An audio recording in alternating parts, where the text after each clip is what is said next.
दोस्तों, अपनी भूख मिटाने के लिए गरुड़ जी ने जिस कछुए और हाथी को खाया था वे कौन थे? जो ब्राह्मण राजा परीक्षित की जान ना बचाकर तक्षक नाग से धन लेकर चला गया था, उस लालची ब्राह्मण का क्या हुआ? पाताल में निवास करने पर भी सभी सांप धरती पर कैसे आते थे और क्यों आते थे? ऐसे कई सवालों के जवाब इसी वीडियो में मिलेंगे, लेकिन इसे देखने से पहले हमारा लास्ट वीडियो जरूर देखें, जिससे कि आप इस वीडियो को समझ सकें। वीडियो लिंक आपको डिस्क्रिप्शन बॉक्स में मिल जाएगा।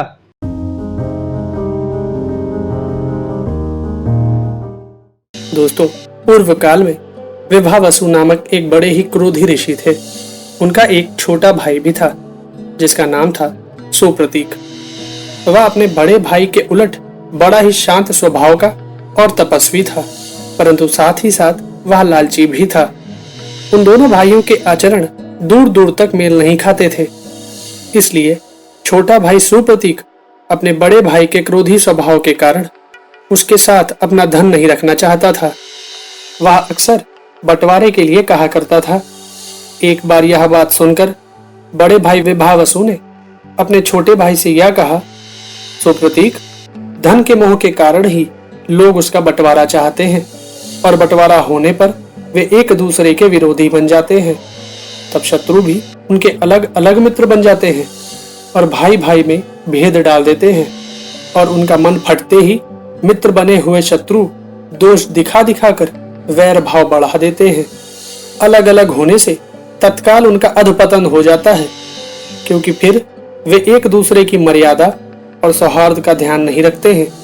जो लोग गुरु और शास्त्र के उपदेश पर ध्यान ना देकर परस्पर एक दूसरे को संदेह की दृष्टि से देखते हैं, उनको वश में रखना कठिन होता है। तो भेदभाव के कारण ही धन अलग करना चाहता है, इसलिए तुझे हाथी की योनि प्राप्त होगी। बड़े भाई का यह श्राप सुनकर छोटे भाई सुप्रतीक ने कहा, अगर मैं हाथी हो जाऊंगा तो तुम कछुआ हो जाओगे। दोस्तों, इस प्रकार दोनों भाई धन के लालच से एक दूसरे को श्राप देकर हाथी और कछुआ हो गए थे। यह सब पारस्परिक द्वेष के कारण हुआ था। वे दोनों विशालकाय जंतु हमेशा लड़ते ही रहते थे। हाथी 6 योजन ऊंचा और 12 योजन लंबा था। कछुआ 3 योजन ऊंचा और 10 योजन गोल था। वे दोनों हमेशा एक दूसरे के प्राण लेने के लिए उतावले रहते थे। दोस्तों, इन्हीं दोनों जंतुओं को खाकर गरुड़ देव ने अपनी भूख मिटाई थी और इन दोनों भाइयों को मुक्ति दिलाई थी।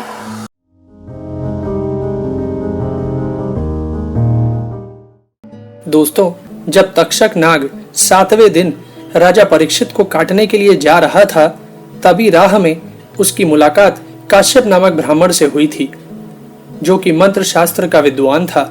वह विष उतारने वाला मंत्र भी जानता था, परंतु तक्षक से वार्तालाप करने के बाद जब काश्यप ने ध्यान करके देखा तो उसे पता लगा कि राजा की आयु समाप्त हो गई है। फिर भी चिकित्सा करने में समर्थ होते हुए भी उसने राजा के प्राण रक्षा करने का प्रयत्न नहीं किया और तक्षक से धन लेकर घर को वापस लौट गया था। दोस्तों, तब तक्षक नाग के द्वारा राजा परीक्षित की मृत्यु हो गई थी। काश्यप जान बचा सकता था, यह बात जानकर सभी लोग काश्यप ब्राह्मण की निंदा करने लगे। काश्यप ब्राह्मण उस लोक निंदा से परेशान हो गया। अंत में वह शाकल्य मुनि की शरण में गया और बोला, भगवान, ये मुनि ब्राह्मण तथा अन्य लोग जो मेरी निंदा करते हैं, इसका क्या कारण है? या मैं नहीं जानता। यदि आप जानते हो तो बताएं। तब महामुनि शाकल्य ने क्षण भर ध्यान करके काश्यप से कहा, तुम तक्षक से महाराज परीक्षित को बचाने के लिए जा रहे थे, किंतु आधे मार्ग में तक्षक ने तुम्हें मना कर दिया। जो मनुष्य विष, रोग आदि की चिकित्सा करने में समर्थ होकर भी काम, क्रोध, भय, लोभ, मात्सर्य अथवा मोह से विष एवं रोग से पीड़ित मनुष्य की रक्षा नहीं करता, वह ब्रह्म हत्यारा, शराबी, चोर, गुरु पत्नीगामी तथा इन सबके संसर्ग दोष से दूषित है। उसके उद्धार का कोई उपाय नहीं है। महाराज परीक्षित पवित्र यश वाले धर्मात्मा और विष्णु भक्त थे। उन्होंने व्यासपुत्र सुखदेव जी से अपने 7 मंजिल ऊंचे भवन में भक्ति पूर्वक श्रीमद् भागवत की कथा सुनी थी। ऐसे पुण्यात्मा राजा की रक्षा ना करके जो तुम तक्षक के कहने से धन लेकर लौट गए, उसी कारण से श्रेष्ठ ब्राह्मण और बंधु बांधव तुम्हारी निंदा करते हैं। मरने वाले मनुष्य के प्राण जब तक कंठ में रहते हैं तब तक उसकी चिकित्सा करनी चाहिए। तुम चिकित्सा करने में समर्थ होकर भी उनकी दवा किए बिना ही आधे मार्ग से लौट आए, इसलिए तुम वास्तव में निंदा के पात्र हो। यह सुन काश्यप बोले, मेरे दोष की शांति के लिए कोई उपाय बताइए जिससे मेरे बंधु बांधव मुझे ग्रहण करें। तब मुनिवर शाकल्य ने क्षण भर ध्यान करके काश्यप से कहा, इस पाप की शांति के लिए मैं तुम्हें एक उपाय बताता हूँ। स्वर्ण मुखरी नदी के तट पर भगवान लक्ष्मीपति की निवास भूमि है। उसका नाम वेंकटाचल है। उसका दूसरा नाम शेषाचल भी है। उसी पर्वत पर स्वामी पुष्करिणी है जो सब पापों का निवारण करने वाली है। वह मंगलदायिनी पुष्करिणी भगवान श्री निवास के स्थान से उत्तर दिशा में है। तुम वेंकटाचल पर जाकर स्वामी पुष्करिणी में संकल्प पूर्वक स्नान करो। फिर पश्चिम तट पर बसे हुए वाराह स्वामी की सेवा करके भगवान के मुख्य मंदिर में जाओ। वहां स्वर्णाचल निवासी भगवान श्री निवास का विधि पूर्वक दर्शन करके तुम सब पापों से मुक्त हो जाओगे। दोस्तों, तब यह सब जानकर काश्यप ने स्वामी पुष्करिणी में नियम पूर्वक स्नान किया। इससे वे शुद्ध और स्वस्थ हो गए।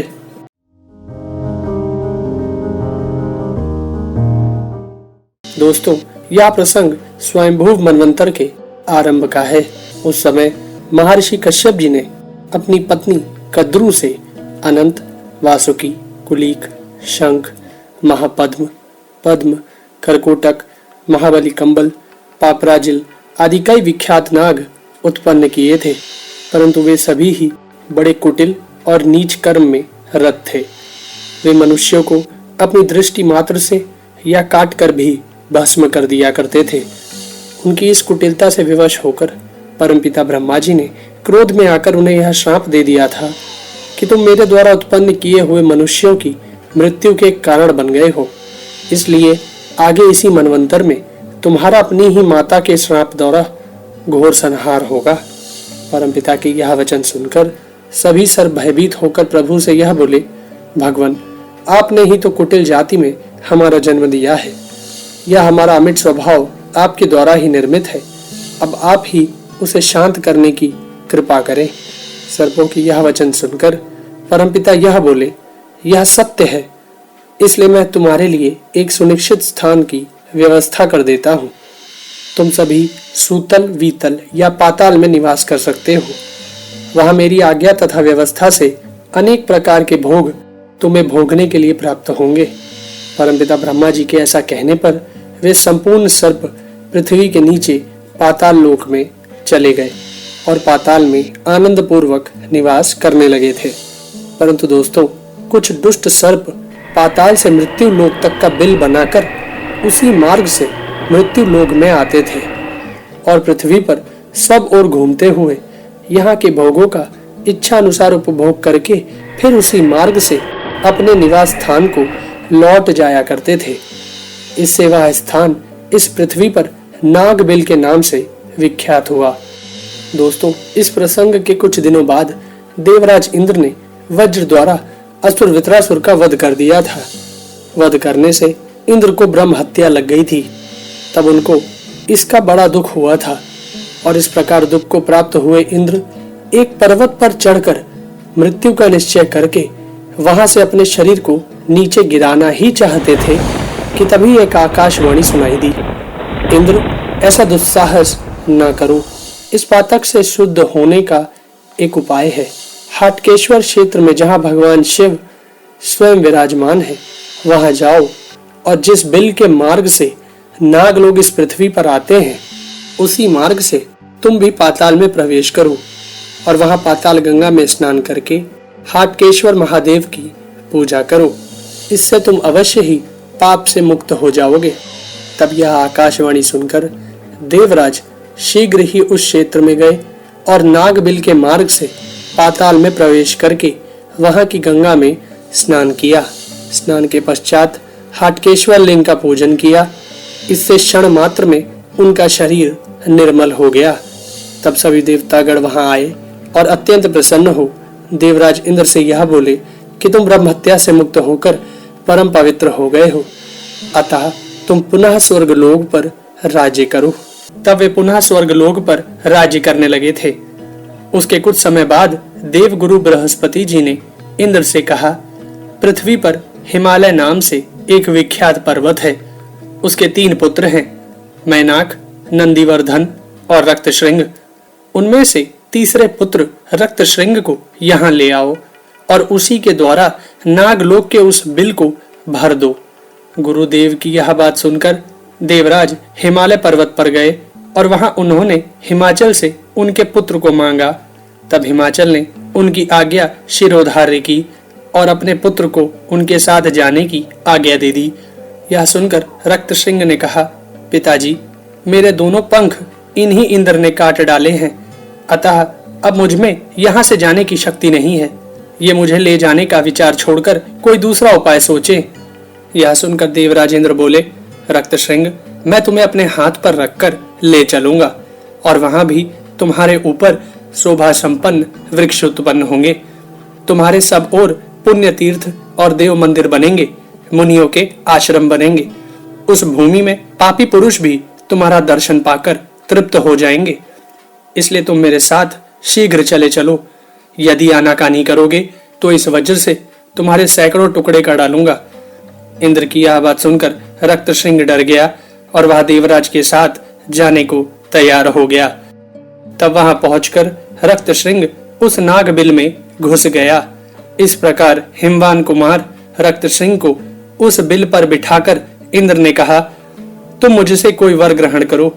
तब रक्तश्रृंग पर्वत ने कहा, मेरे लिए यही वरदान है कि आप मुझ पर संतुष्ट हैं, मैं आपके प्रसाद से सुखी हूँ। तब इंद्र ने कहा, परंतु तुम्हें कुछ तो ग्रहण करना ही होगा। यह सुनकर रक्तश्रृंग ने कहा, यदि आप मुझे वर देना ही चाहते हैं तो यही वर दे कि मेरा संपूर्ण ऐश्वर्य सदा ब्राह्मणों के ही काम आए। रक्तश्रृंग की इच्छा जान देवराज इंद्र बोले, चमत्कार नाम से विख्यात एक राजा होंगे जो तुम्हारे शिखर पर ब्राह्मणों के रहने के लिए एक नगर स्थापित करेंगे। उस नगर में वेद वेदांगों के पारगामी विद्वान ब्राह्मण प्रसन्नता पूर्वक रहकर तुम्हारे ऐश्वर्य का उपभोग करेंगे तथा कृष्ण चतुर्दशी को मैं स्वयं तुम्हारे शिखर पर आकर हाटकेश्वर नाम से प्रसिद्ध भगवान शिव की पूजा करूंगा। इससे त्रिलोक में तुम्हारे प्रभाव का विस्तार होगा। ऐसा कहकर देवराज इंद्र स्वर्ग में चले आए तथा रक्तश्रृंग उस नागबिल को ढककर वहीं स्थित हो गए और उसके शिखर पर मुख्य मुख्य तीर्थ और मंदिर स्थापित हो गए और मुनियों के बहुत से आश्रम बन गए।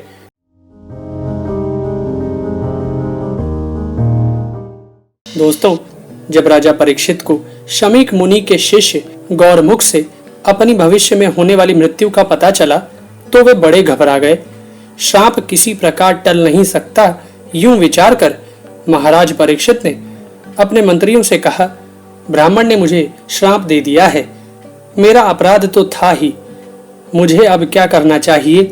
अब आप लोग इस विषय में विचार करें। वेद के पारगामी विद्वान कहते हैं कि मृत्यु अनिवार्य है, उसे कोई टाल नहीं सकता।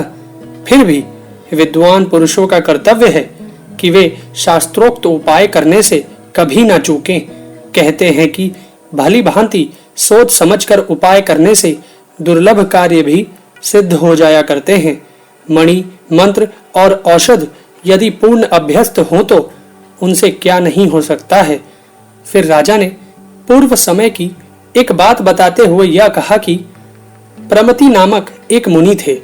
उनकी पत्नी का नाम प्रतापी था। प्रतापी के गर्भ से रुरु नामक मुनि का जन्म हुआ था। उसी समय की बात है, स्थूलकेश नाम से प्रसिद्ध एक मुनि थे। वे बड़े ही तपस्वी थे। एक दिन मेनका नाम की अप्सरा का विश्रवावसु नामक गंधर्व से जल क्रीड़ा करते समय समागम हो गया, जिससे वह गर्भवती होकर चली गई और बाद में स्थूलकेश मुनि के आश्रम के पास जाकर मेनका ने कन्या का प्रसव किया। उस अनाथ कन्या को नदी के तट पर देखकर मुनि स्थूलकेश ने उसे अपने पास रख लिया। वह कन्या उनके द्वारा पाली पोसी गई। मुनि ने उसका नाम प्रमद्वारा रख दिया। समय आने पर वह युवा स्त्री हो गई। ऐसे ही कुछ दिनों बाद मुनिवर रुरु ने उस प्रमदौरा नामक कन्या को देखा। उसे देखने के बाद मुनिवर रुरु का मन खिन्न हो गया था। वे आश्रम पर जाकर सोए थे। उन्हें दीनहीन देखकर पिता ने पूछा, रुरु तुम उदास क्यों हो? तब रुरु ने कहा, स्थूलकेश मुनि के आश्रम पर जो प्रमदौरा नाम की कन्या है, मैं उसके साथ विवाह करना चाहता हूँ। पुत्र की बात सुनकर उसी क्षण उनके पिता स्थूलकेश मुनि के पास गए और सुंदरी प्रमदौरा के लिए याचना की। तब स्थूलकेश मुनि ने वचन दिया कि शुभ मुहूर्त आने पर मैं विवाह कर दूंगा। उसी समय की बात है, प्रमदौरा घर के आंगन में घूम रही थी और वहीं पर एक अलसाया हुआ सांप पड़ा था। प्रमदौरा का पैर उस सांप पर पड़ गया। पैर का स्पर्श होते ही उसने उसे डस लिया। इससे उसका शरीर प्राणहीन होकर जमीन पर गिर पड़ा। सब ओर कोहराम मच गया। सबके सब मुनि आ गए। यह देख पिता के दुख का पारावार ना रहा। उसके मर जाने पर समाचार सुनकर रुरु भी रोते बिलखते देखने के लिए आए।